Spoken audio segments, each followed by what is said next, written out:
Innal hamdalillah nahmaduhu wa nasta'inuhu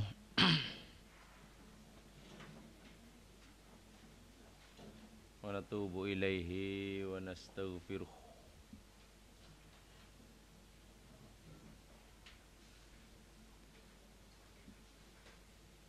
Na'udzu billahi min syururi anfusina wa min sayyiati a'malina.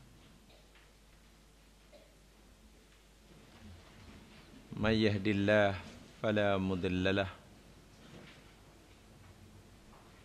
wa may yudlil fala hadiya lahu.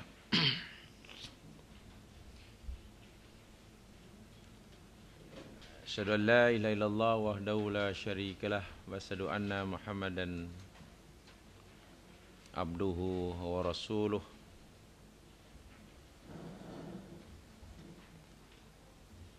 Allahumma a'inna ala dzikrika, syukrika wa husna ibadatik.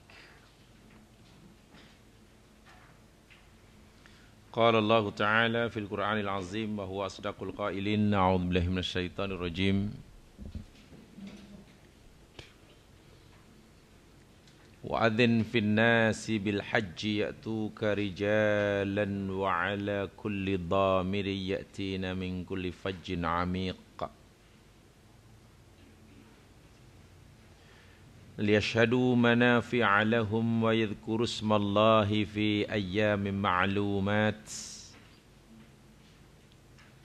ala ma razaqahum min bahimatil an'am fakulu minha wa at'imul ba'isal faqir.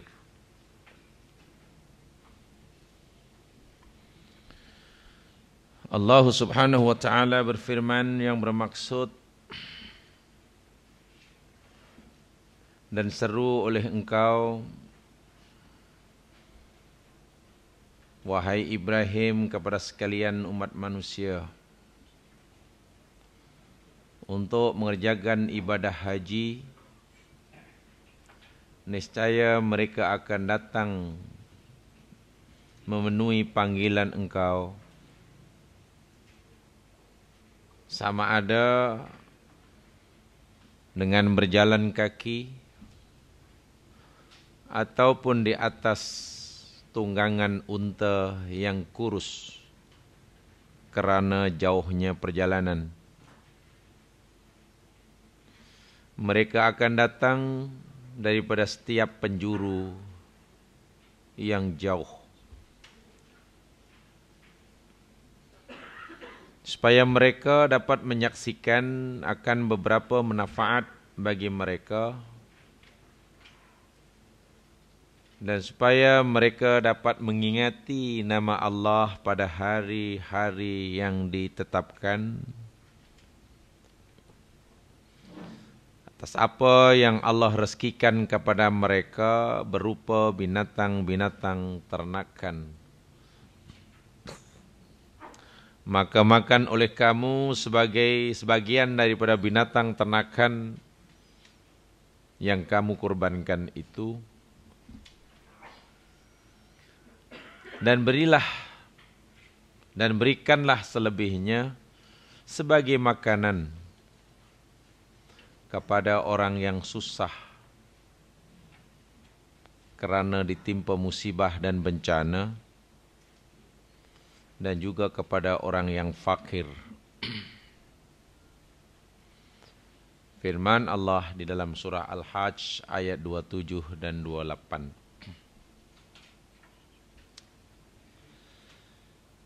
Jemaah sekalian, sengaja malam hari ini saya ingin menjawab pelajaran hadis kita malam hari ini. Saya manfaatkan untuk menjawab beberapa soalan pertanyaan yang dikemukakan pada saya melalui email, dan juga yang menyampaikan pertanyaan memperkenalkan dirinya sebagai jamaah kita, jemaah hadis, yakni pertanyaan-pertanyaan yang ada kaitan dengan ibadah yang sedang kita jalani bulan ini, yakni haji,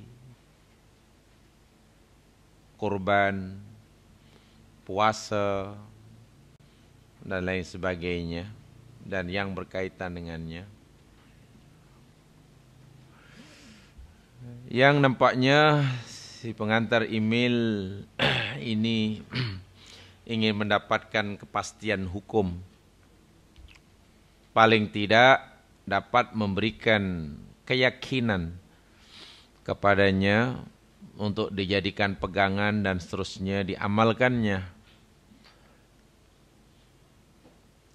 Tetapi karena pertanyaannya yakni sekitar fahaman-fahaman fikhiyah, maka sudah barang tentu timbul padanya khilaf ataupun perbezaan pendapat. Karena pertanyaannya, yakni pertanyaan yang berkaitan dengan hukum fikih, atau dalam bahasa saya, karena pertanyaannya yang bernuansa fikhiyah, maka sudah barang tentu jawaban yang diberikan tentu lebih daripada satu. Tidak sepi dan tidak luput daripada khilaf. Sungguh pun begitu, kita coba memilih pendapat yang kuat berdasarkan dalil yang digunakan sebagai alasan oleh masing-masing mereka yang berpendapat itu. Pertanyaan-pertanyaan yang sempat saya tampung dan saya pilih untuk jawab pada malam ini, yang pertama yakni berkaitan dengan puasa Arafah. Saya tidak pasti khasnya untuk tahun ini. Wukuf tahun ini bila ya? Khamis atau Jumat? Wukuf hari Khamis. So rayanya hari Jumat. Di Makkah. Ya. Confirm ya. Wukuf hari Khamis samalah. Bila sama biasanya tak ada masalah, khasnya orang Malaysia. Tetapi jika sekiranya tidak sama, katakanlah umpamanya apa tu? Wukufnya hari Rabu umpamanya. Kemudian rayanya pula di sana hari Khamis. Kita pula di sini raya hari Jumat. Itulah pertanyaan ini gamaknya timbul. Jadi bila kita akan berpuasa Arafah, sama ada berpuasa Arafah yakni mesti sama sempena peristiwa wukuf di padang Arafah yang dilakukan oleh jamaah haji, ataupun puasa Arafah yakni dilakukan berpandukan kepada tanggal 9 Zulhijjahnya. Ikhtalafal ulama rahimahullah, ini fatwa yang sempat saya himpunkan. Ulama berbeza pendapat dalam perkara ini fima idza ru'iyal al-ghilalu fi makanin min biladil muslimin duna ghairihi. Punca perbezaan itu ialah diakibatkan oleh berpunca daripada perbezaan melihat anak bulan atau nampak anak bulan bagi satu negara yang berbeza dengan negara yang lain. Maksudnya, kerana setiap negara ini mempunyai matlak anak bulan yang tidak sama antara satu dengan yang lain. Katakanlah Arab Saudi mungkin nampak anak bulannya yakni pada hari Selasa umpamanya. Sementara kita melihat anak bulannya hari Rabu, sudah pastilah nanti 9 Dzulhijjahnya tidak sama. Kita 9 Dzulhijjahnya hari Khamis, mereka katakanlah nampak anak bulan Dzulhijjah pada hari Selasa, maka 9 Dzulhijjahnya hari Rabu. Katakanlah begitu. Ini sudah barang pasti berbeza. Yang menjadi pertanyaan bagi orang-orang yang bukan tinggal di Arab Saudi atau yang tidak sewaktu dengannya, setarikh dengannya, bilakah ia berpuasa Arafah, Adakah puasa Arafah sempena peristiwa wukufnya orang haji di Arafah, ataupun puasa Arafah itu yakni berkaitan bersempena 9 Dzulhijjah bagi negara di mana orang itu tinggal.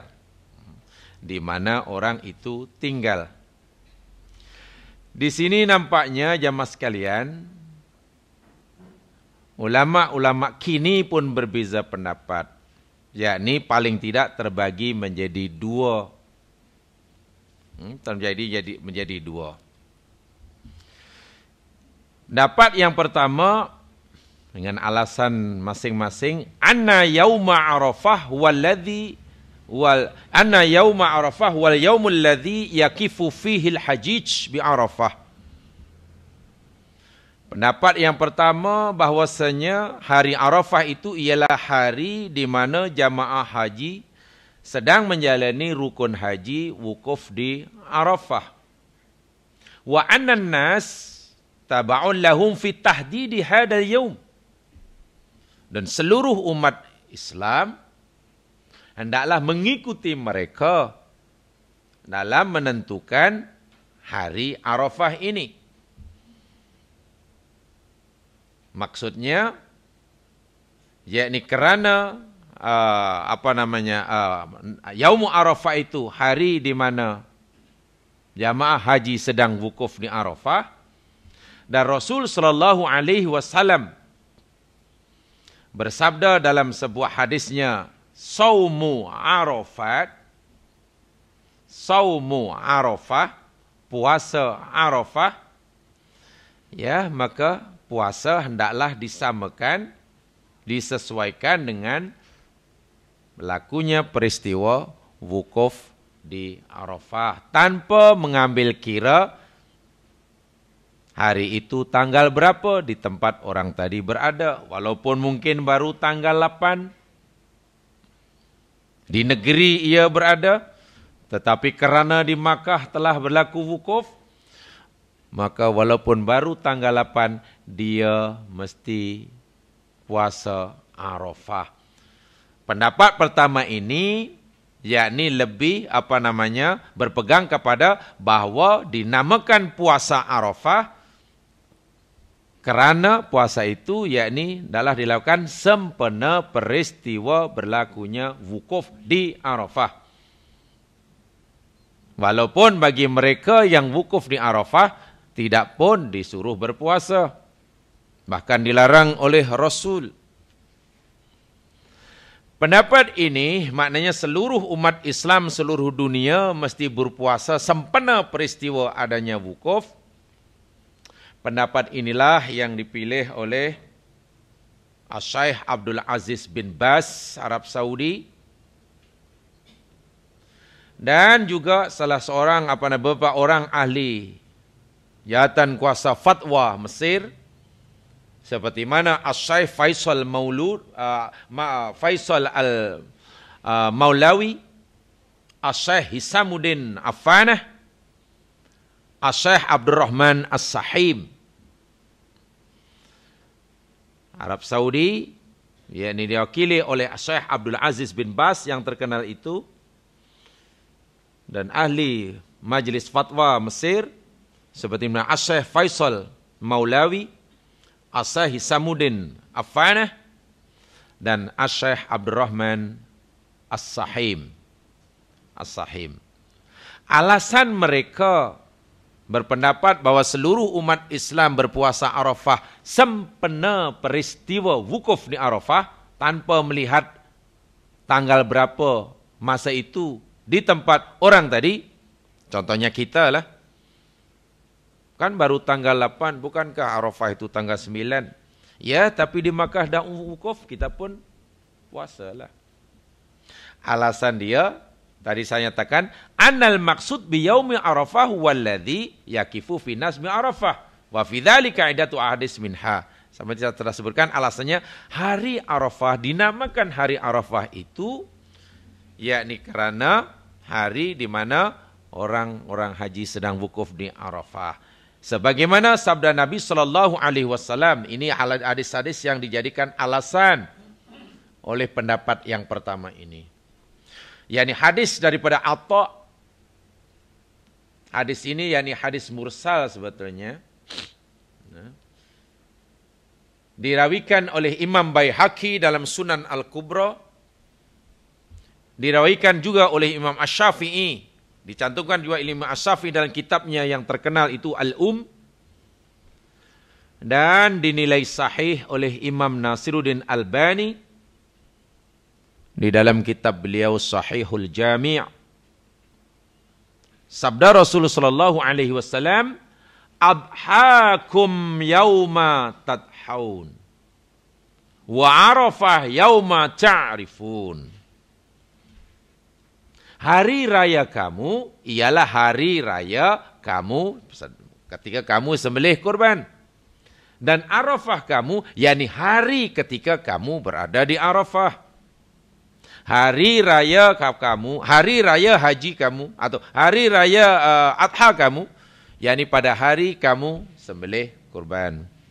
Sementara Arafah ialah hari ta'rifun, di mana kamu sedang berada di Arafah. So nampak di sini bila Nabi kemudian berkata siamu Arafah, puasa Arafah, maka puasa itu hendaklah dikaitkan dengan adanya peristiwa wukuf dan bukan dengan tanggal 9-nya di tempat orang itu melakukannya. Ini bagi orang yang tinggal di tempat yang berbeza tanggal dan tarikh daripada berbanding Arab Saudi. Bagi yang sama tak jadi masalah. Ya, contohnya tahun ini sama kan tak jadi masalah. Itu alasannya berpegang kepada tempat peristiwa bukan pada tarikh. Itu hadis tadi dijadikan alasan. Demikian juga hadis yang sama tadi sebetulnya daripada Aisyah radhiyallahu anha dirawikan daripada Ibnul Munzir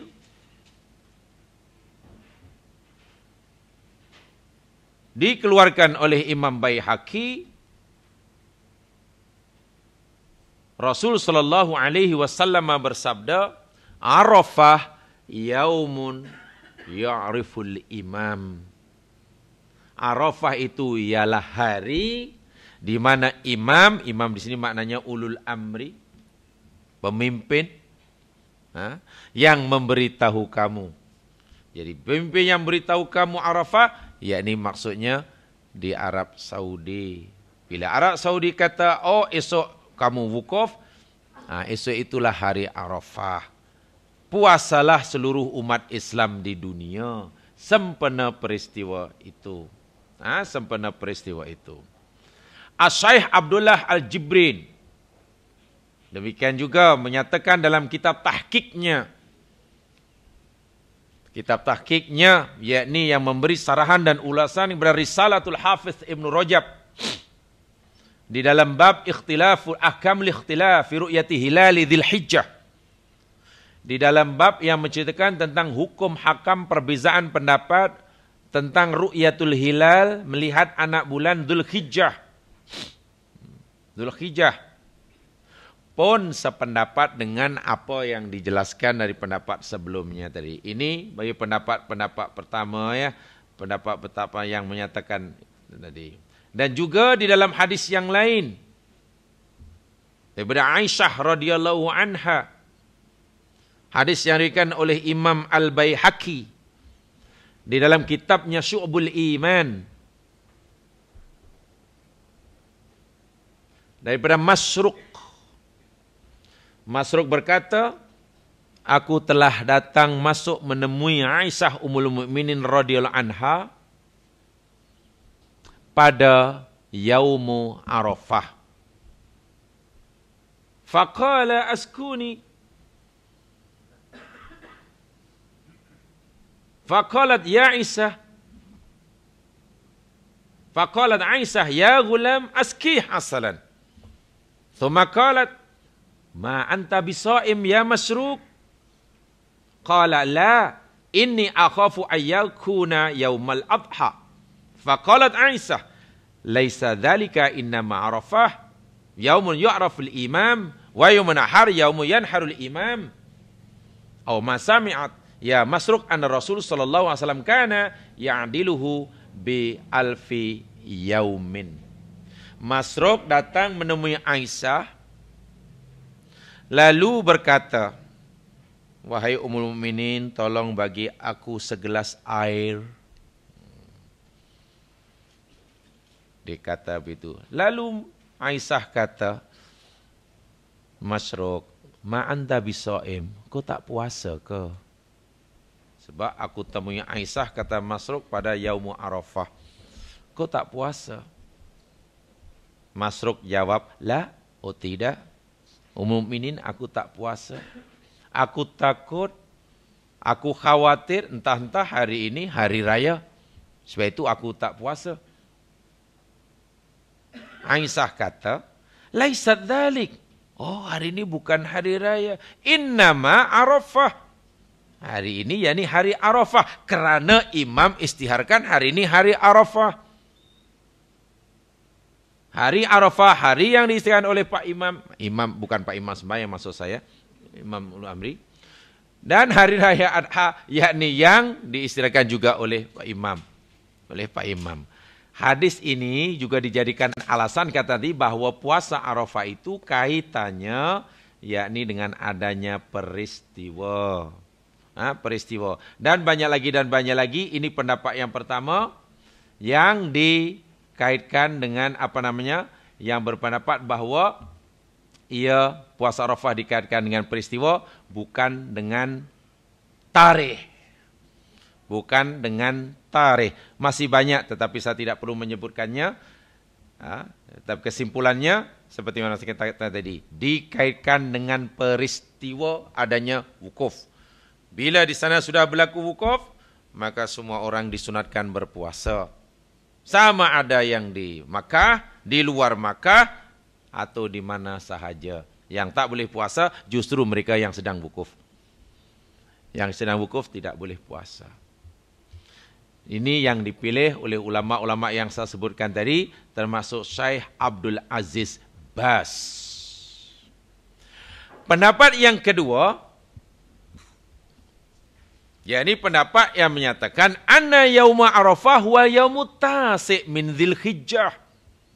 Sawa'un wafaqa hadzal yaum waqfa fatal hajij bi Arafah am la yuwafiq.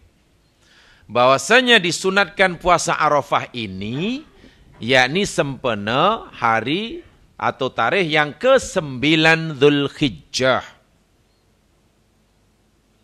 Sama ada 9 Dzulhijjah bagi orang yang nak berpuasa itu bertepatan dengan peristiwa wukufnya orang-orang yang sedang haji di Makkah atau tidak. Jadi hanya perlu tengok tarikh di tempat di mana ia berada. Kalau kita di Malaysia hanya perlu tengok di sini esok tanggal berapa ya? Oh, esok 8. Oh, belumlah. Hari itu kerajaan umumkan nampak anak bulan hari apa? Oh, hari Isnin umpamanya. Hari Isnin. Oh, hari Isnin 1. Kalau Isnin 1 maknanya 9-nya hari Selasa lah. Senang aja. Bila hari Isnin, hari Sabtu, Isnin, Rabu, Isnin, Selasa, Rabu, Khamis, Jumaat, Sabtu, Isnin. Selasa lah. Selasa kita puasa. Hanya perlu begitu. Sebab puasa Arafah dikaitkan dengan 9 Dzulhijjahnya. Bukan disesuaikan dengan berlaku peristiwa wukuf di Arafah.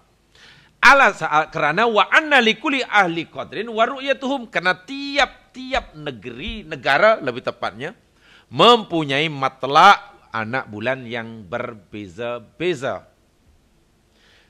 Yang berpendapat seperti ini dengan alasan-alasan yang ingin saya sebutkan nanti pun termasuk salah seorang daripada ahli fatwa Arab Saudi juga, yang fatwanya akhirnya juga banyak dirujuk, yakni Muhammad bin Saleh Al-Utsaimin, atau lebih dikenal sebagai Ibnu Utsaimin.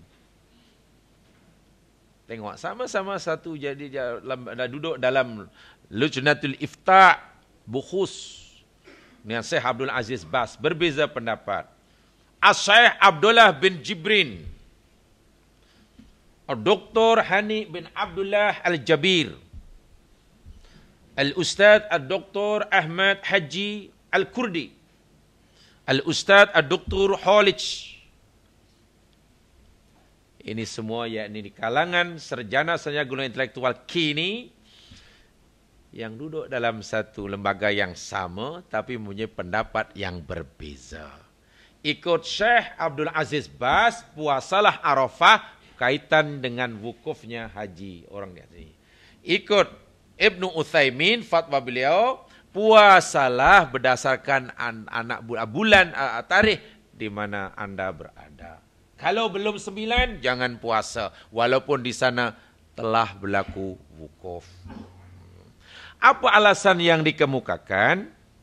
Ya mas sekalian, di sini saya ingin sampaikan di sini, annal hadhil mas'alah mutahharam min asli khilafil masyhur fi mas'alatil khilafil matali bainal qatin wa akhar fi syahr Ramadan was Syawal. Alasan yang pertama, bahwa tiap-tiap negara di muka bumi ini mempunyai matlak yang berbeza-beza. Maknanya awal bulan yang tidak sama. Ini sesuatu yang tidak boleh dinafikan. Bila bermulanya tanggal 1 Syawal bagi negeri kita, tentulah tidak sama dengan bila bermulanya 1 Syawal non mungkin bagi Bangladesh atau bagi India atau mana-mana, atau mungkin bagi Iran, bagi Irak, atau mungkin bagi Maghribi, bagi negara Eropah dengan negara Asia, dengan negara Latin Amerika, tentu tidak sama. Ini satu hakikat. Setiap bulan, bukan bulan Dzulhijjah saja, termasuk bulan Syawal, bulan Ramadan, bulan fayam bagi antumna terus alaih wa adillatu al-masam mutafi nafsiha adilatun tilka fi ilayya fi madaniha wala farqa fi ikhtilafil matal fi jami'is suhur. Tidak ada perbezaan tentang adanya tidak ada perbezaan pendapat tentang perbezaan matlak.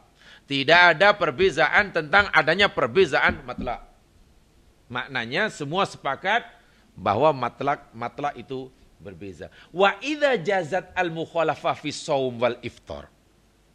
Kalaulah kita berbeza memulakan puasa Ramadan dan berbeza berhari raya Syawal dengan Arab Saudi, sedangkan ini perkara yang wajib nih.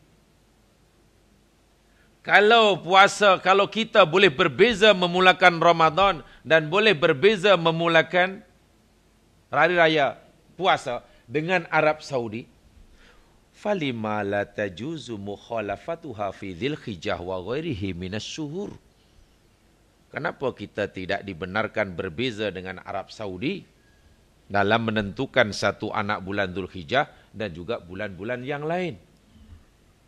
Kalau kita boleh berbeza menentukan satu Ramadan, satu Syawal, satu Muharram, satu yang lain-lainnya, boleh berbeza dengan Arab Saudi, kenapa kita tidak boleh berbeza dalam menentukan satu Dzulhijjah dengan Arab Saudi? Itu alasan logik yang pertama yang diberikannya.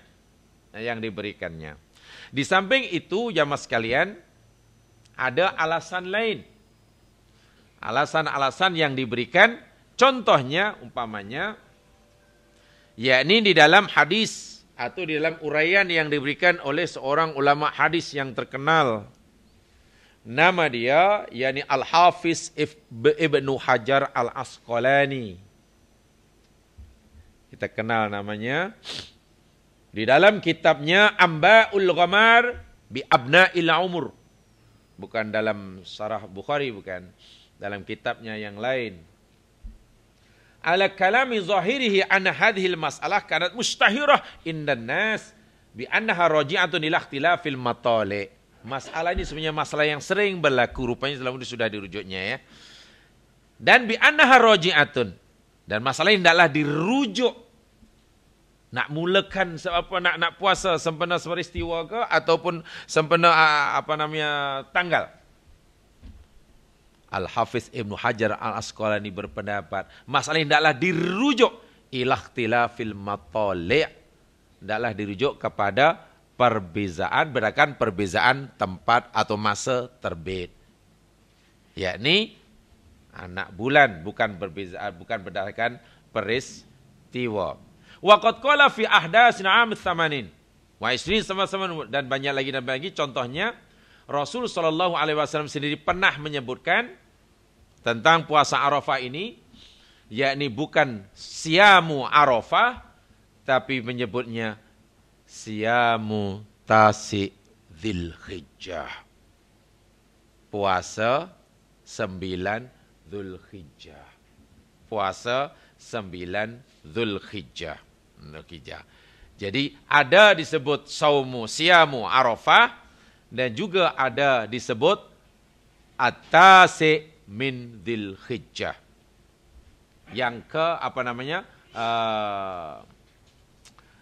puasa hari yang ke-9 daripada Dzulhijjah, Begitu seperti mana yang dipilih oleh Imam Ibnu Qudamah dalam kitabnya Al-Mughni.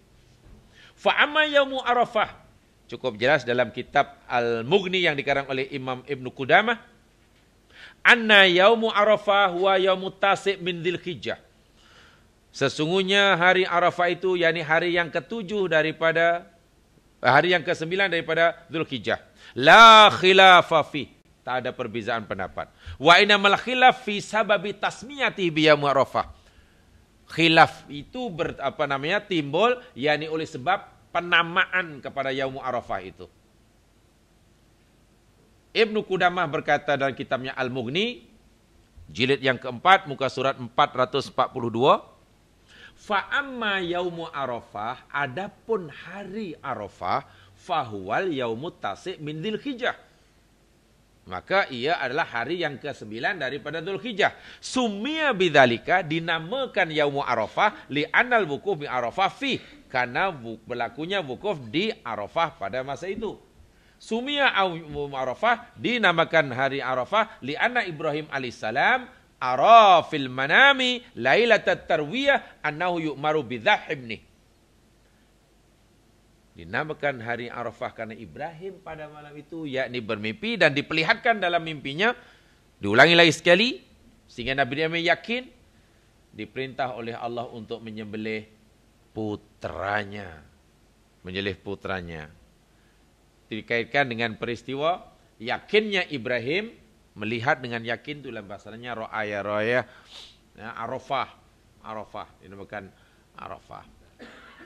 Baik, sekarang masing-masing mempunyai dalil. Dalil yang di atas tadi dikaitkan dengan peristiwa karena Nabi kata siamu Arafah. Yang kedua memilih yakni berdasarkan tarikh. Sebab Nabi pun menyatakan siamu tasi' min Dzulhijjah.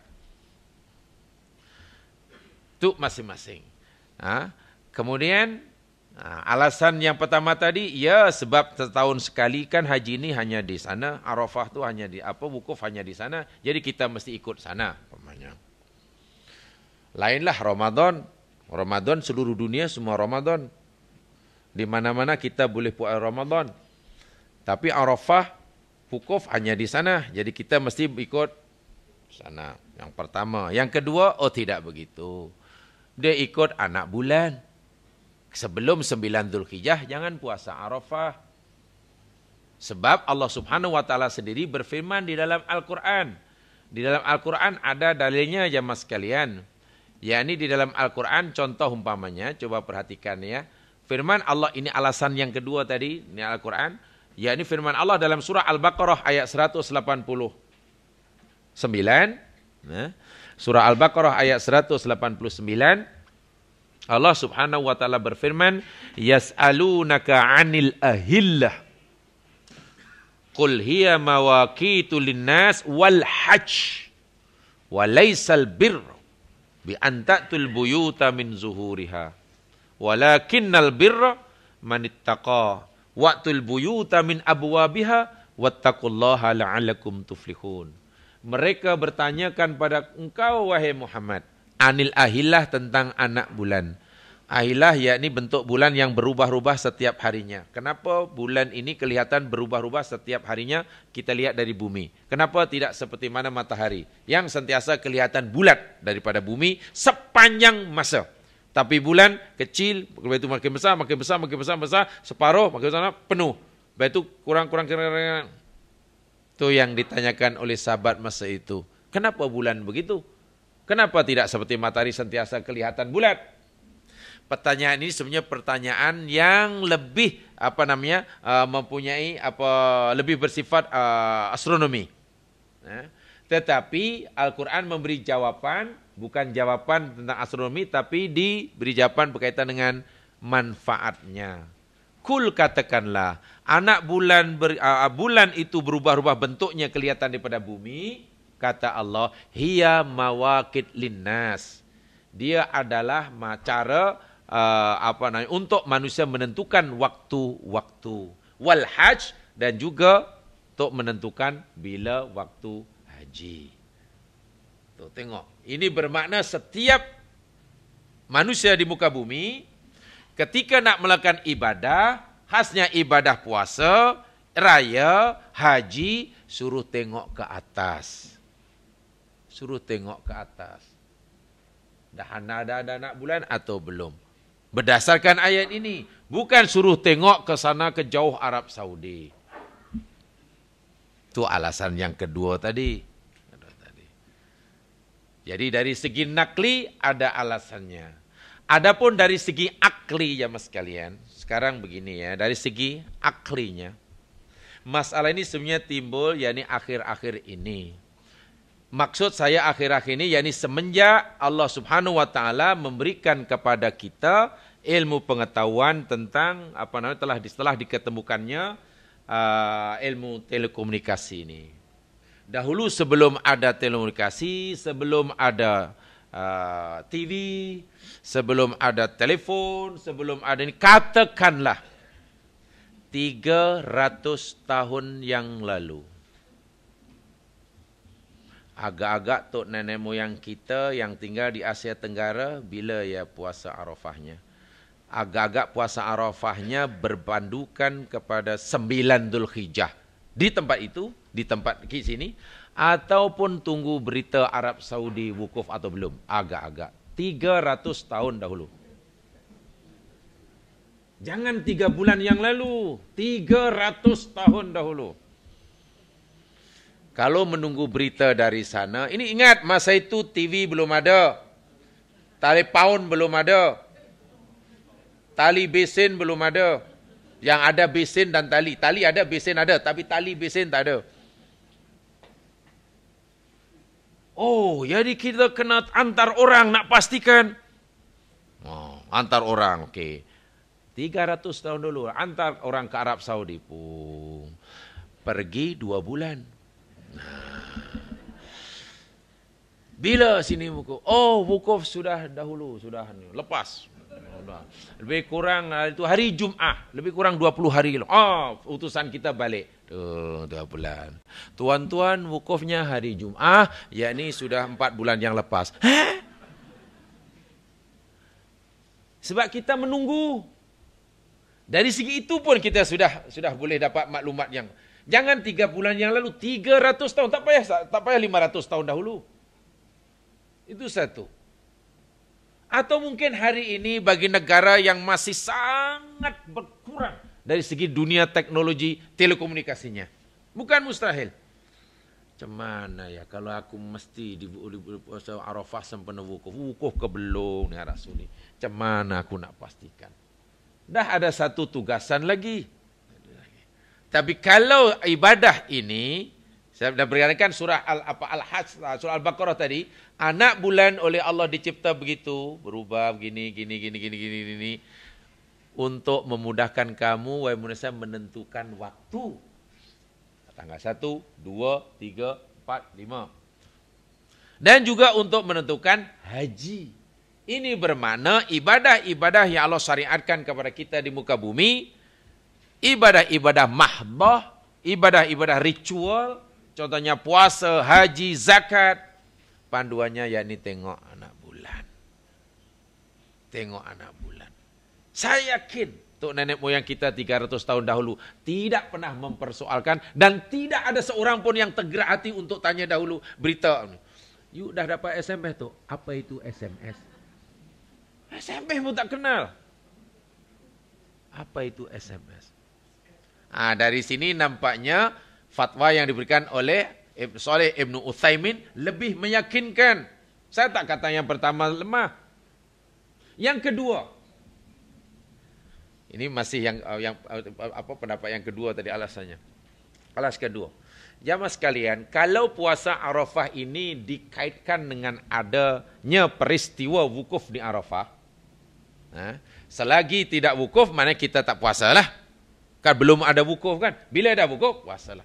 Katakanlah, ni diandaikan. Katalah tahun itu tidak ada orang pergi haji. Apa sebab? Arab Saudi dalam keadaan tidak aman. Boleh jadi. Sebab Mesir sudah jatuh. Wah, Libya sudah hancur. Syria menunggu saatnya tiba. Merembet ke Jordan, rakyatnya sudah mulai tak puas hati dengan kingnya. Iran sudah gola. Irak sudah. Wah, sudah. Katakanlah, ya harap-harap janganlah. Harap-harap jangan. Ini hanya kalau. Takkan jikalau pun orang takut. Kadang-kadang zaman moden ini pelik. Kalau pun orang sensitif, itu yang pelik. Kalau. Jika lau. Bahasa Arab lau. Lam, waw, lau. Bahasa Melayu jika lau. Senang aja. Bahasa Melayu tambah jika. Jadi betul. Bahasa Arab lau. Bahasa Melayu jika lau. Katalah tahun itu tak ada peristiwa wukuf. Tak ada orang pergi haji. Bila tak ada orang pergi haji, maknanya yang wukuf tak ada lah. Mana ada orang wukuf? Visa pun tak dikeluarkan. Maka tutup. Dalam keadaan huru-hara ni. Jadi tak ada orang wukuf. Bila wukuf tidak ada, peristiwa itu wukuf tak ada, kalau ikut pendapat pertama, seluruh umat Islam di dunia tidak perlu puasa Arafah. Kalau ikut yang pertama. Tapi kalau ikut yang kedua, seluruh umat Islam di dunia masih tetap sunnah muakkadah puasa Arafah yang fadilat dia menghapuskan dosa 1 tahun yang lalu dan dosa yang akan kemudian.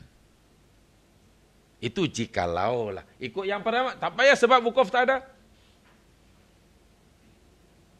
Yang ketiga kata beliau alasan yang ini. Tadi kalau ikut yang pertama kan, bahawa puasa Arafah mesti sempena wukuf ya, mesti sempena wukuf. Jadi tak boleh tak sempena wukuf sebab ini berlaku setahun sekali panduannya di sana, bukan sempena tarikh 9 Dzulhijjah di tempat itu. Tak boleh. Katalah sebenarnya itu jamaah sekalian. Katalah kita untuk semua kita ikuti cara berfikir seperti itu umpamanya.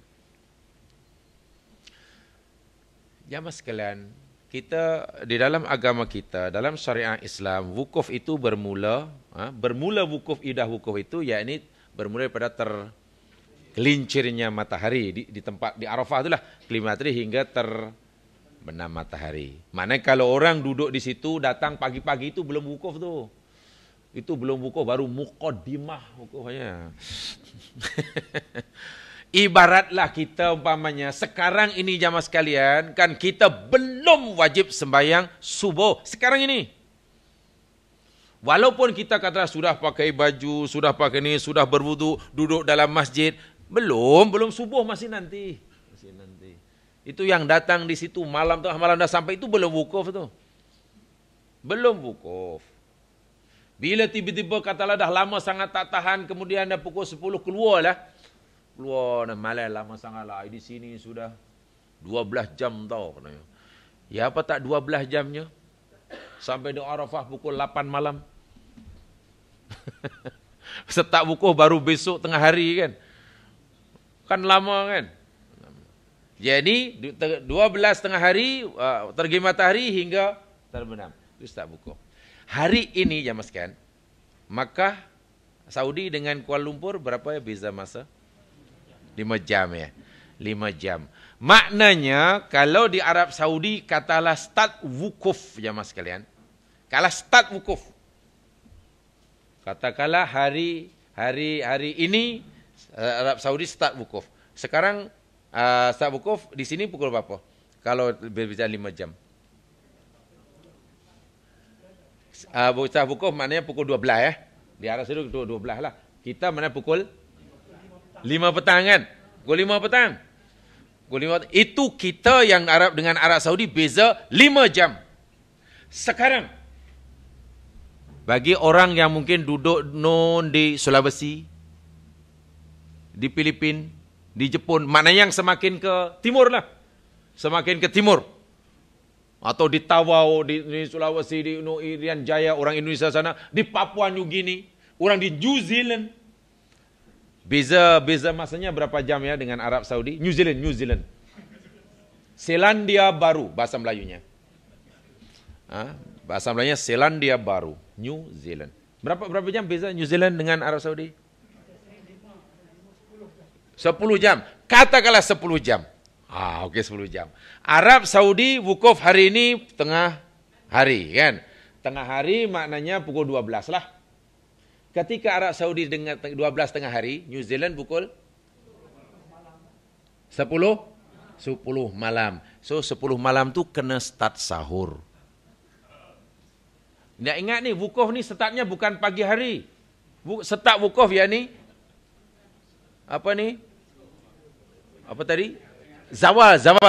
Hingga, jadi, kan setengah hari aja kan wukuf kan? Kalau betul-betul lah bahawa puasa Arafah itu sempena peristiwa wukuf, jadi orang New Zealand makan sahurnya pukul 10 malam. Kita di sini makan sahur 5 petang. Buat apa tu? Makan sahur mau puasa Arafah. Sana nanti terbenam matahari pukul 6. Kita pukul 11 kan? Pukul 11 berbukalah. Kalau kita nak sempena wukuf pun, pasti puasa kita tidak dapat wukuf. Sebab kalau kita katakanlah makan sahur pukul 5 pagi. 5 pagi makan sahur, Arab Saudi pukul 12 malam. Wukuf ke belum tu ya? Belum, anda memulakan puasa sana belum wukuf.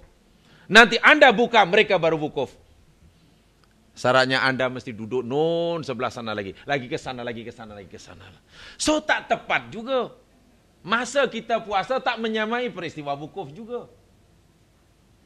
Sebab itulah secara pribadi, tanpa merendahkan atau menafikan ada perbezaan pendapat, secara pribadilah, sebab yang bertanya ni tanya. Biasanya macam tu, kalau ada 2 pendapat lalu ditanya, Ustaz pilih yang mana? Biasanya gitu. Apa kena mengenai itu, namanya masih taklid lagi. Terserah anda nak pilih yang mana, saya tidak kisah. Mau ikut apa yang diberikan oleh Syekh Abdul Aziz bin Baz, silakan. Mau ikut apa yang dipilih oleh Saleh Al-Utsaimin, silakan. Tapi secara pribadi, dan ini kebetulan sesuai dengan apa yang saya pelajari dahulu masa kuliah, pensarah saya pun waktu itu sudah dibincangkan. Jadi secara pribadi saya pilih yang kedua. Jadi saya tidak kisah, itu biasanya ditanya bila berbeza wukuf, banyak SMS masuk. Ustaz ni Arab Saudi wukuf ni kita bila puasa? Tiap tahun itu salahnya. Saya nih dalam kepala saya dididik dan dari dulu macam itu dan saya berbuang ini. Ya saya tanya, kamu SMA ini dari mana ya? Saya tanya dari mana? Oh, tinggal di mana? Saya tinggal di Puchong. Ikut tengok Puchong, nanti tanggal 9-nya berapa? Saya takut mungkin SMA itu sedang duduk Jeddah ke mana lah tahu. Rupanya lah Puchong aja. Ikut Puchong lah. Sebab orang kata mesti kemana buka mana, silakan. Itu Syekh Abdul Aziz Baz berfatwa begitu. Tapi nampaknya ada segi-segi kelemahan dia. Bila kita bincangkan. Okeylah katalah kalau tadi dikaitkan dengan sempena peristiwa. Sebab Nabi kata, siamu Arafah. Tapi kan juga ada matan lain yang Nabi menyebut, asyam fi yaumit tasi' min Dzulhijjah. Puasa pada hari yang ke-9 bulan Dzulhijjah. So ada matan yang lain. So semata-mata dikaitkan dengan peristiwa, nampaknya tidak cukup kuat. Kurang meyakinkan. Di sini bagi saya tidak timbul. Jadi tiap tahun tak perlu kena. Tapi semalam kawan baru SMS tahu. Arab Saudi esok wukuf. Malam ini kita kena nawaitu Saumahuddin. Ya silalah kalau nak boleh sila. Sebab ini ikut sunnah. Jangan sangat mudah sangat kita mengatasnamakan sunnah ya. Jangan pula nanti hanya karena berbeza dengan ramai, ini yang sunnah. Ini paling tak betul nih. Jangan sikit-sikit mengatasnamakan perbuatan kita ikut sunnah hanya karena berbeza dengan yang ramai. Ini tidak dibenarkan dalam agama. Jangan ya tapi ini saya ikut Abdul Aziz Baz itu sunni, saya memang ikut sunnah nih. Apa dipikir Ibnu Shalih Utsaimin tidak ikut sunnah? Inilah yang saya sedih itu karena sikit-sikit banyak karena berbeza Pak saya ikut ini sebab ini yang sunnah. Dari mana itu yang sunnah? Jangan terlalu mudah mengatasnamakan pendapat yang sifatnya nisbi bersifat sunnah yang sebab lawan sunnah nih jamaah sekalian bid'ah. Tahu tak dia punya implikasi hukum dia? Bila kita kata ini sunnah, makna yang tidak ini, yang itu, bid'ah. So, mempunyai implikasi hukum yang sangat dahsyat. Membid'ahkan yang sunnah, hukumnya berdosa. Membid'ahkan sunnah, hukumnya dilarang. Demikian juga takkan menyunatkan bid'ah. Ya begitulah bunyi dia. Menyunat. Tak apalah. Bahasa yang betul sebetulnya, menganggap yang bid'ah itu sunnah, tak boleh. Tapi menganggap yang sunnah itu bid'ah pun, tak boleh juga. Sebab itu saya katakan, jangan terlalu mudah menggunakan istilah, ini yang sunnah. Ini bagi saya sangat baik, mempunyai implikasi hukum yang sangat berat. Lebih-lebih lagi orang dahulu tak pernah. Ulama-ulama silam, muhadis jamaah sekalian, musyayikh dahulu tak pernah gunakan istilah seperti ini. Istilah yang paling boleh katakan paling hebat lah. Paling hebat yang beliau mereka ini berani mengucapkannya. Bila berbeza pendapat, paling tinggi lah. Mereka hanya kata, ra'yi sawabun yahtamilul khata' wa ra'ya ghairi khata'un yahtamilus sawab.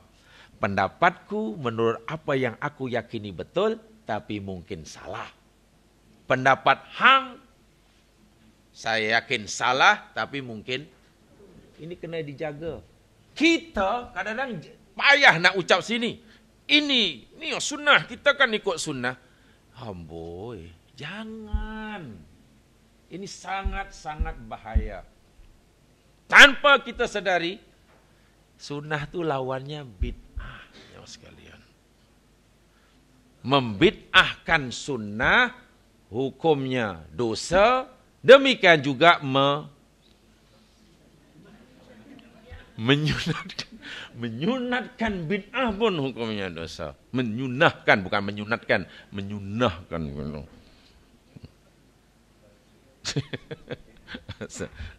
Jadi secara pribadi saya dah kebetulan sebelum dahulu saya membaca sebab masa saya menuntut fatwa ini belum dikeluarkan, saya tidak tahu lagi.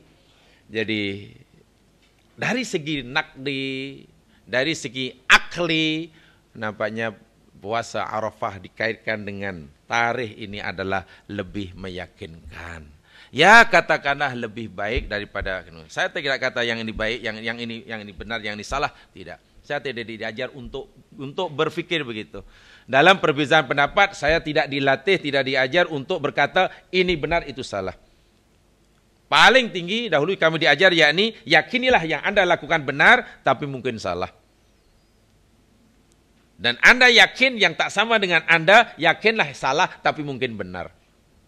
Saya diajar begitu daripada kecil. Dalam perkara-perkara yang sifatnya fiqhiyah. Ingat ya, ini yang fiqhiyah ya. Kalau yang qat'i tak boleh. Saya kata babi itu haram, saya yakin 100% benar. Yang tak kata babi itu haram, salah. Nah, itu saya berani kata begitu. Jangan pula, menurut saya babi itu haram. Pendapat saya betul, tapi mungkin salah. Anda yang menghalalkan babi, salah. Tapi mungkin ada benarnya. Itu tak boleh ya.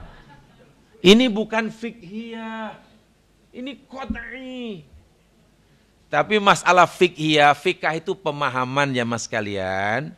Pemahaman. Jadi ulama dahulu dalam perkara-perkara yang tidak timbul pada zaman dahulu, baru timbul kemudian hari, ulama coba memahami apa ya ini. Dari dalil yang bisa umum difahami. Fikhun itu maknanya faham. Fikah itu maknanya faham. Hukum fikah maknanya hukum produk kefahaman akal. Hukum fikah, hukum yang dihasilkan oleh produk kefahaman akal. Sebab itu sifatnya nisbi. Itu pertanyaan yang pertama. Sudah ya, boleh difahami agaknya. Terserah, saya tidak memaksa jamaah, jalannya pilih mana silakan. Saya memang bersikap begitu. Saya menyampaikan. Kalau ikut yang pertama silakan, kalau ini. Tapi kalau pertama jamaah mungkin rasa sekarang selesa. Mungkin kita, iyalah sekarang kan dah selesa. Tak ada TV, SMS, itu pun kawan bagi tahu. Besok, lusa. Kan sudah senang, umpamanya. Kan dah senang. Silakan kalau itu alasannya. Tetapi mungkin dah, daripada segi dalil yang dinyatakan. Sebenarnya agak panjang ya perbincangan munaqashah di antara dua pendapat ini, setelah saya himpun ini, tapi saya rasa yang saya sampaikan tadi merupakan kesimpulan daripada munaqashah yang panjang, jadi tidak jadi masalah. Insyaallah sudah boleh difahami. Insyaallah sudah boleh difahami. Itu yang pertama. Kemudian yang keduanya, ini berkaitan dengan kurban jemaah sekalian yang saya pilih ini. Yang kedua ini berkaitan dengan kurban untuk orang yang dah mati. Sebab ada satu masjid itu ada orang yang nak kurban untuk si mati. Jadi pihak pengurus masjid kata tak ada. Tak payah, tak boleh. Sementara yang lain pula dia kata dia diutamakan yang hidup dahulu.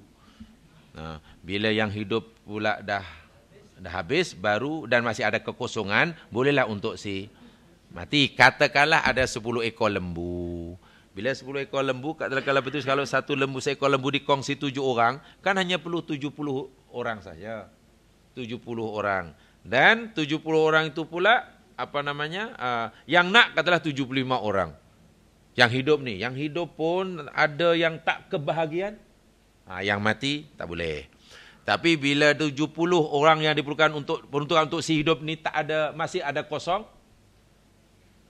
Masih ada 2 umpamanya. Masih ada 2 lagi sebab yang hidup dah tak lagi, dah tinggal ada 2. Bolehlah yang 2 itu untuk si. Ada yang buat begitu pula. Ya di kawasan dekat-dekat sini sahaja. Jadi umat jadi bingung. Sebenarnya boleh kita tidak boleh buat kurban untuk si mati. Ya saya sampaikan jamaah sekalian beberapa kesimpulan fatwa. Saya kutip juga fatwa yang diberikan oleh Syekh Abdul Aziz bin Baz rahimahullah. Secara ringkasnya begini, agak panjang fatwanya. fal udhiyatu sunnatun muakkadatun fi haqqil hayyil qadir. Kurban itu hukumnya sunnah muakkadah bagi orang yang hidup dan yang berkemampuan. Wa tujzi'u anhu wa an ahli baitihi, dan ia memadailah baginya dan juga bagi keluarganya. Wa amal mayyit fala tajibu anhu inna ahadi min ahli ilmi ma lam yusi biha aw yanzuru laha qabla wafatihi. Adapun korban bagi si mayit, maka tidaklah ia disyariatkan bagi sesetengah ulama ahli ilmu, kecuali bila si mati tadi berwasiat untuk dikurbankan atau bernazar sebelum wafatnya. Wahtalafu fi sihatiha law dhubian au bi ghairi wasiatin hal tasiu amla. Lalu ulama akhirnya berbeza pendapat. Bagaimana jika orang yang hidup ini melakukan kurban, membuat kurban untuk si mati, walhal si mati tidak pernah berwasiat untuk dikurbankan dan juga tidak pernah bernazar. Bagaimana kurban yang dilakukan oleh si hidup bagi si mati dalam keadaan seperti ini? Syekh Abdul Aziz bin Baz sendiri mengemukakan dalam hal ini ada 3 pendapat. Ada 3 pendapat. Al-awwal, dan ini yang dipilih oleh madhab jumhur katanya. Madhab jumhur maknanya majoriti. Yakni tasihhu. Kurban itu hukumnya sah. Kita yang hidup berkurban untuk orang yang dah meninggal. Orang yang dah meninggal. Hukumnya sah. Jumhur. Wa yasilu thawabuha. Ganjarannya pun akan sampai. Si mati akan dapat pahalanya.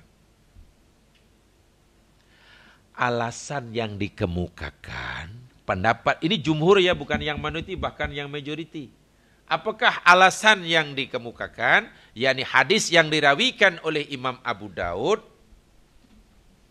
Imam At-Tirmidzi di dalam kitab sunan masing-masing. Dan juga oleh Imam Ahmad dalam kitab musnadnya. Imam Baihaqi dan juga Imam Hakim yang beliau menganggapnya sahih hadis ini. Anna Aliyan radhiyallahu an kana yudahhi anin Nabi sallallahu alaihi wasallam bikabshain wa qala innahu sallallahu alaihi wasallam amarahu bidzalik. Ali bin Abi Thalib semasa hayatnya pernah melakukan kurban dengan 2 ekor kambing kibas, yakni dikurbankan itu anin Nabi sallallahu alaihi wasallam, untuk Nabi sallallahu alaihi wasallam. Ini alasan jumhur.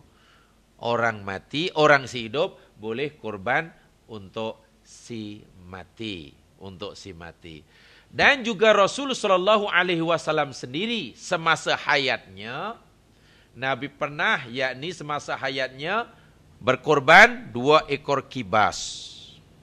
Dibeli dengan duit sendiri. Disembelih dengan tangan sendiri. Ambil kibas yang pertama untuk disembelih. Sebelum Nabi sembelih, Nabi bersabda, Allahumma hadza laka. Ya Allah, kibas yang aku nak sembelih ini milik engkau. Hadza minka, kibas aku nak sembelih ini datang daripada engkau.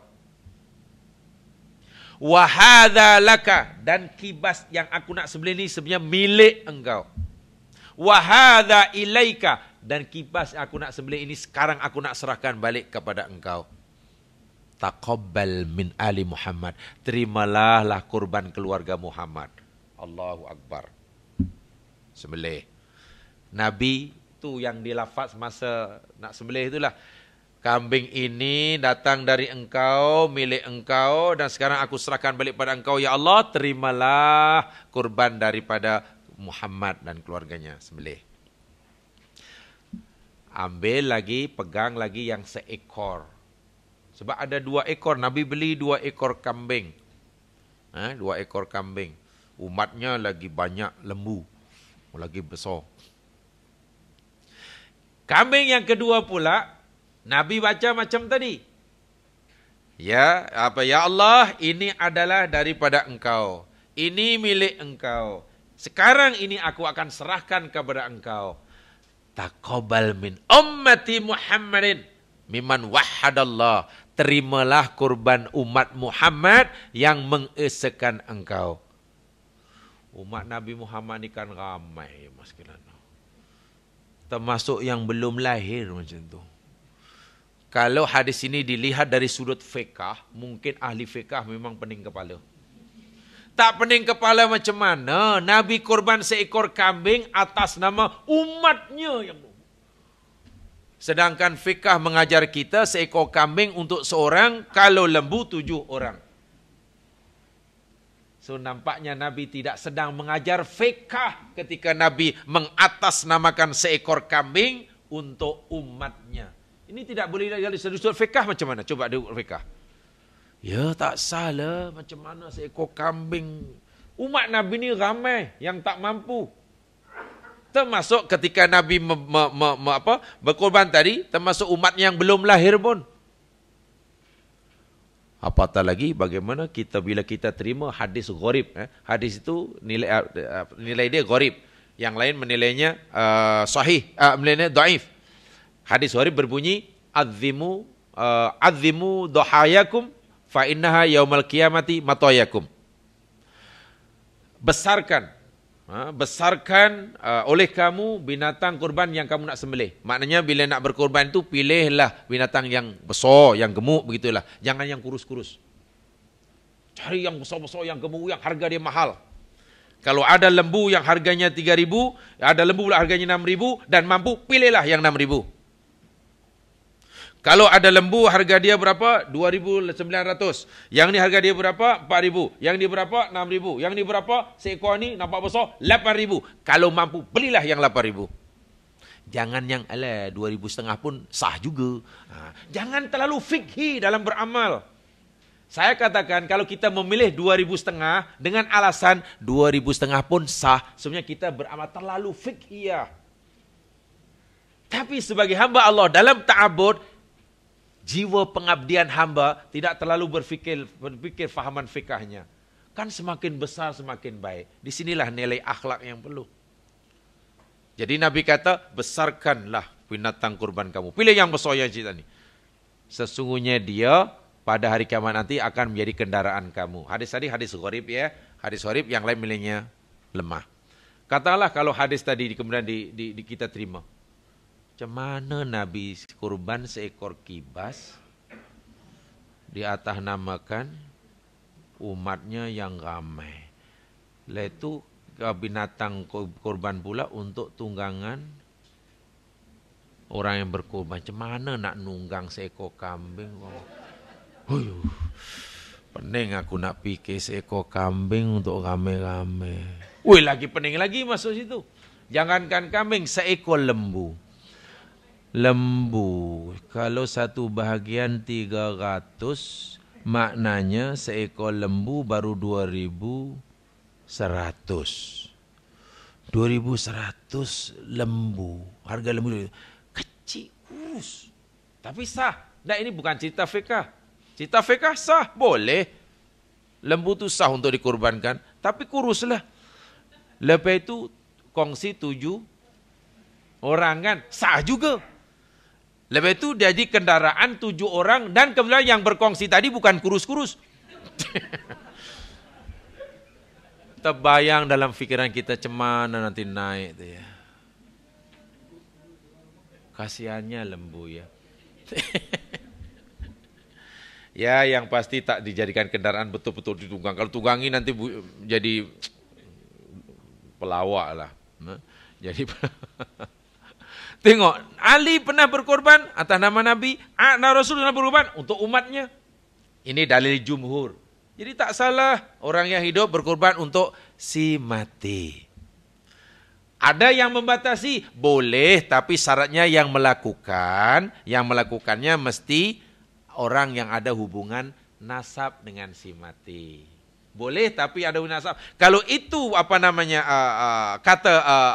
mesti ada hubungan nasab dengan si mati, adakah Rasulullah ini ada hubungan nasab dengan umat-umatnya?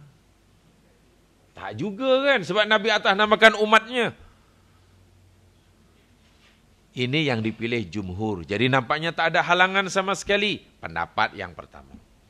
Pendapat yang kedua, ini masih ulasan yang berikan. Saya suka sekali cara saya ini menjawab. Dia tidak menjawab ya atau tidak. Dia akan memberikan sebanyak yang boleh pendapat dan kemudian diserahkan pada pendapat. Ini bagus. Fatwa sebenarnya bagus. Dan memang begitulah fatwa ini. Jadi fatwa jangan bagi satu dan yang lain. Inilah.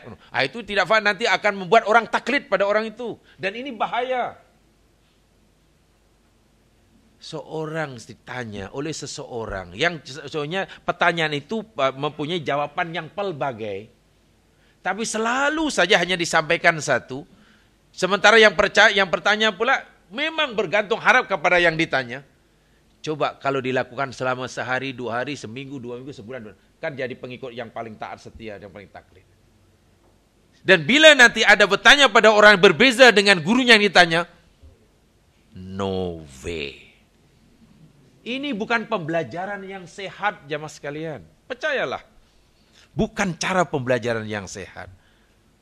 Sebab itu saya suka kepada ulama-ulama yang mempunyai pandangan fikah yang luas. Satu di antara keistimewaan Yusuf Qaradawi mempunyai fikah yang sangat luas. Tidak hanya. Tidak. Dan dalam hal ini nampaknya Syekh Abdul Aziz bin Baz juga mencontohi. Kalau yang pertama tadi jumhur kata boleh, tak ada masalah. Yang keduanya, pendapat kedua kata beliau, ada pendapat yakni ini di karangan madhab Syafi'i malah. La tasihhu illa idza awsa bihal mayyit. Menurut madhab Syafi'i rahimahullah, orang yang hidup ini tidak boleh kurban untuk si mati. Itu madhab Syafi'i. Imam An-Nawawi berkomentar dalam kitabnya Al-Minhaj. La tadhiyata anil ghair bi ghairi idnih wala an mayitin illam yusubiha. Di kalangan ulama Syafi'i yang tersohor namanya Imam An-Nawawi. Di dalam kitabnya Al-Minhaj, beliau berkata, tidak ada sembelihan kurban untuk orang lain tanpa perintahnya, tanpa arahannya. Tidak ada kurban bagi si mati oleh si hidup tanpa wasiat daripadanya. Ini pendapat di kalangan madhab Syafi'iyah dan juga dijelaskan, dikuatkan lagi oleh ulama yang terkenal di kalangan madhab Syafi'i, yakni Imam An-Nawawi. Imam Syafi'i dalam hal ini nampaknya malah berseberangan dengan pendapat jumhur. Jadi kalau umpamanya jamaah ada orang kata, boleh tak orang mati, orang hidup mengorbankan untuk si mati? Boleh banyak. Macam mana boleh Ustaz? Ya, kita Syafi'i boleh. Itu malah salah. Begitulah maksud saya tu. Jadi biar jujur cakap apa menjadi itu biar ikhlas. Kenapa boleh? Ya, sebab menurut jumhur boleh dengan dalil-dalil begini. Tapi Imam Syafi'i tidak membenarkannya. Imam An-Nawawi pengikut Syafi'i pun tidak membolehkannya kecuali si mati berwasiat atau bernazar atau ini. Oleh karena kita di Malaysia ini ikut Syafi'i, ya jangan buat. Mungkin begitulah sambungan dia.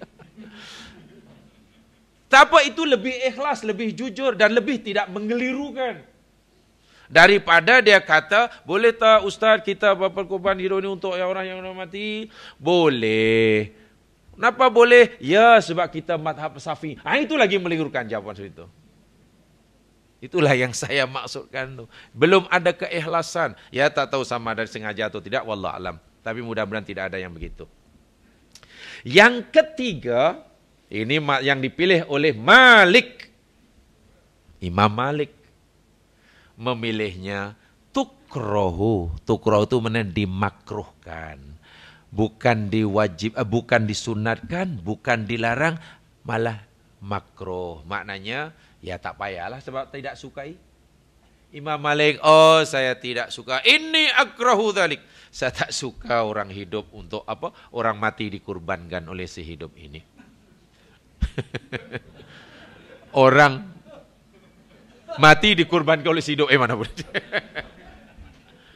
Janganlah si hidup ni buat kurban untuk si mati. Saya tidak suka. Bukan orang hidup dikurbankan oleh si mati ya. Orang mati memang dikurbankan lah.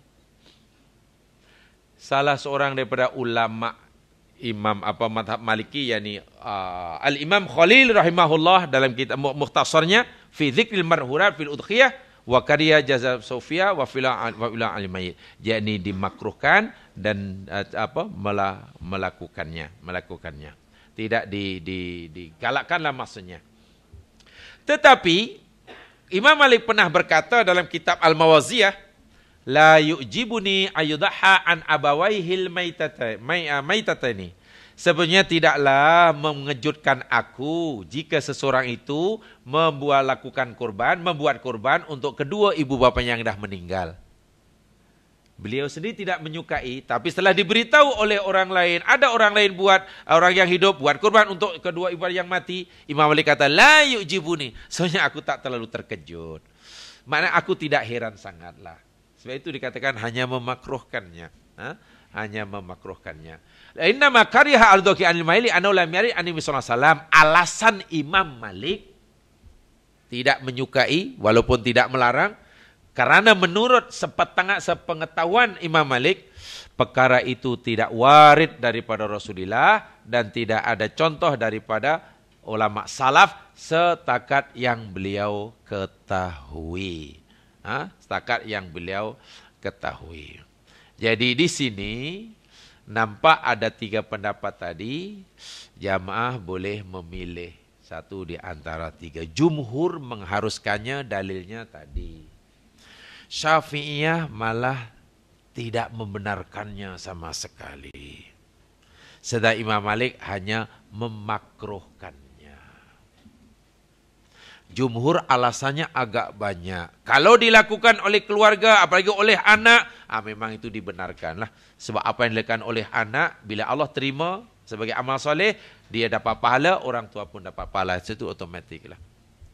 Dan kalau kita kembali kepada dalam tajuk tazkirah kematian dahulu, saya pernah ceritakan, amalan si hidup untuk si mati ini terbagi jadi 3. 2 disepakati, 1 diperselisihkan. Yang disepakati ialah amalan-amalan yang berkaitan dengan ibadah maliyah, disepakati ianya memberi faedah pada si mati. Yang berkaitan dengan maliyah. Yang kedua, yakni amalan-amalan ibadah fardiyah, disepakati tidak sampai pada si mati. Fardiyah itu umpamanya lah jamaah sekalian, kita sembahyang. Sembahyang itu sembahyang fardiyah ya. Sembahyang individu. Oh tak apalah, malam ni saya nak sembahyang Qiyamul Lail. Ini dan saya nak hadiahkanlah sembahyang ini untuk si arwah.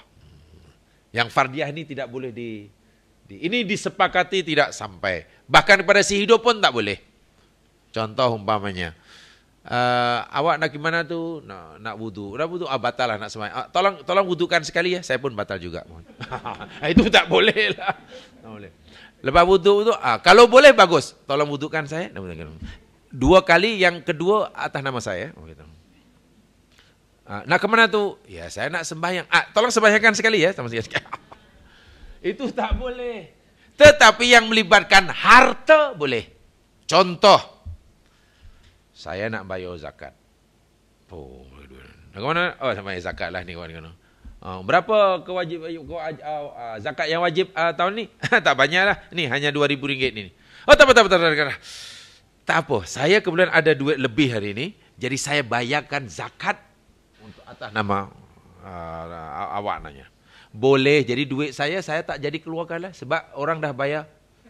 Itu boleh. Jadi duit tadi sebenarnya kalau akad diserahkan saya dahulu menjadi milik saya. Setelah menjadi milik saya, kemudian saya bayarkan sebagai zakat. Tapi taklah lalu macam itu hanya tak apa, terus saya bayarkan. Itu maknanya dia telah memindahkan hak milik tadi kepada saya. Itu boleh. Zakat boleh begitu. Oleh itu kalau tunggu katalah bayar di kaunter zakat, tunggu orang dermawan dahulu. Tunggu. Kon ada sampai muter sedih. Kenapa ni Haji? Seharusnya nak bayar zakat, tapi sebenarnya duit ini saya perlu. Oh iya, tak apa, aku bayarkan, kan begitu nanti. Ini yang melibatkan harta. Zakat sama ada urusan dengan Allah, dengan manusia, bayar hutang, diat. Tahu diat ya? Diat lah. Denda ya, tebusan.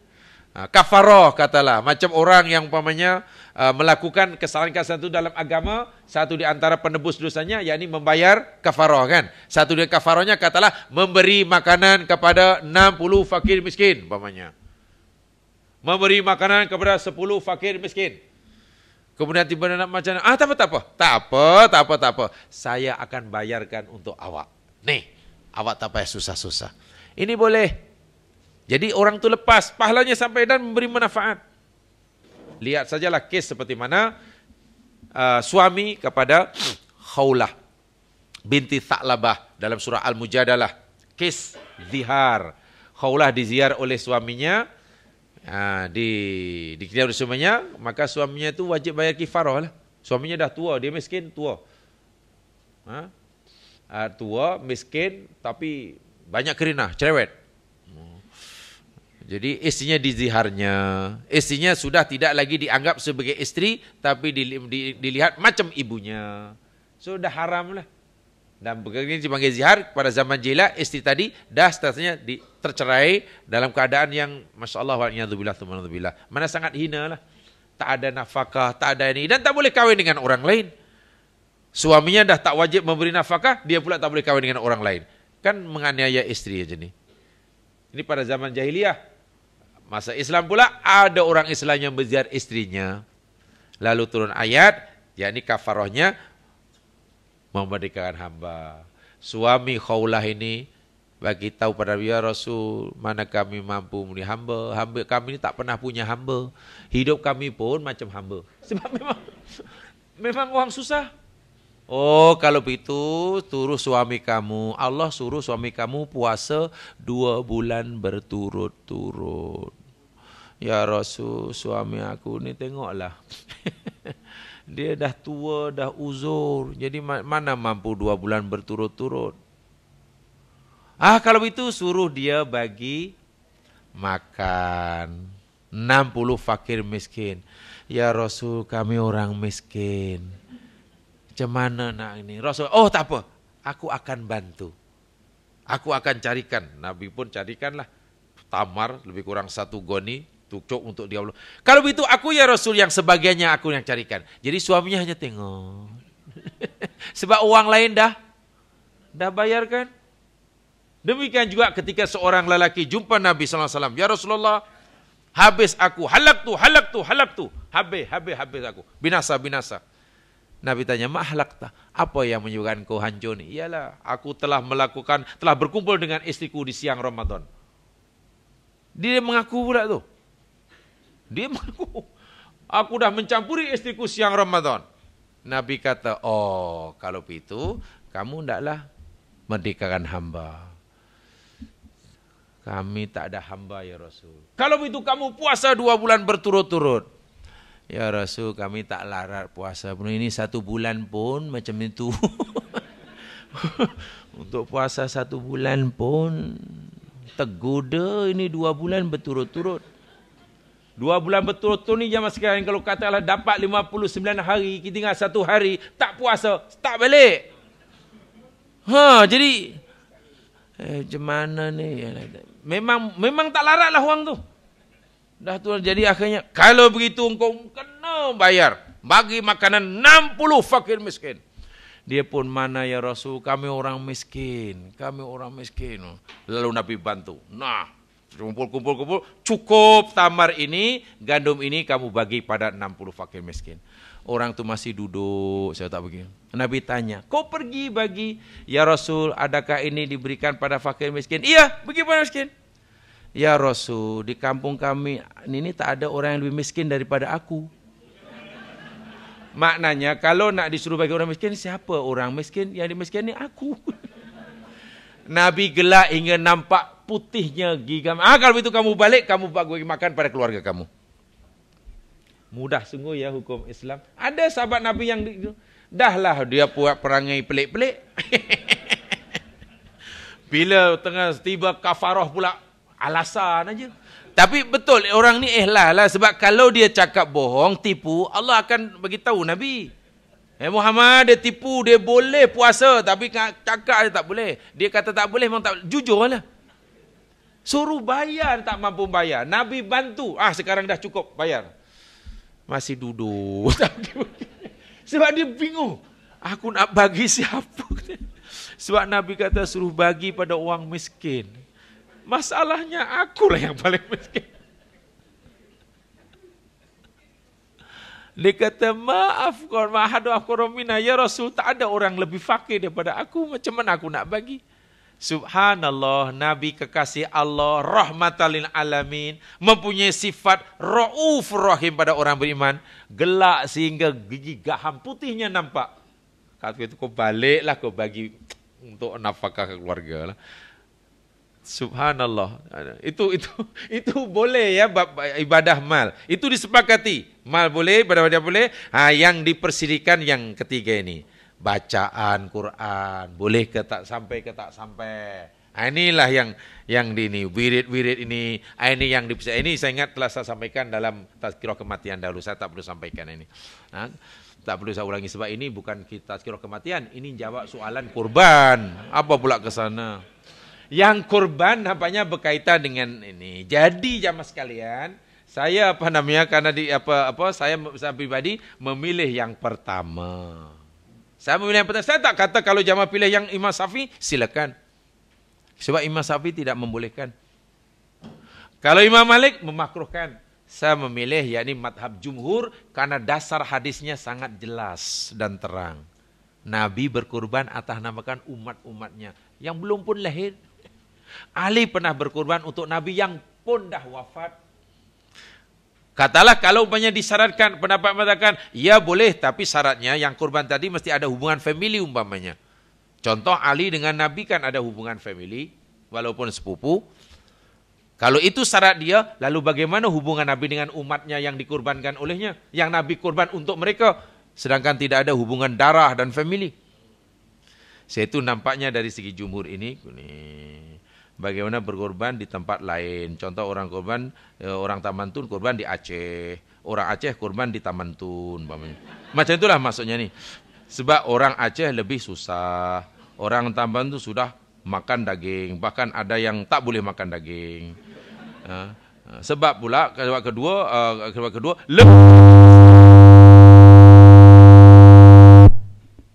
lembu lebih besar. Dan harga pula murah, tidak jadi masalah. Saya mengikuti pendapat yang menyatakan bahwa Islam ini tidak ada sempadan geografi. Saya mengikuti pendapat bahwa Islam tidak ada sempadan geografi. Artinya umat Islam kata Nabi kal jasadil wahid, seperti tubuh badan yang satu. Kalau anggota ini sakit, seluruhnya sakit. Jadi tak ada sempadan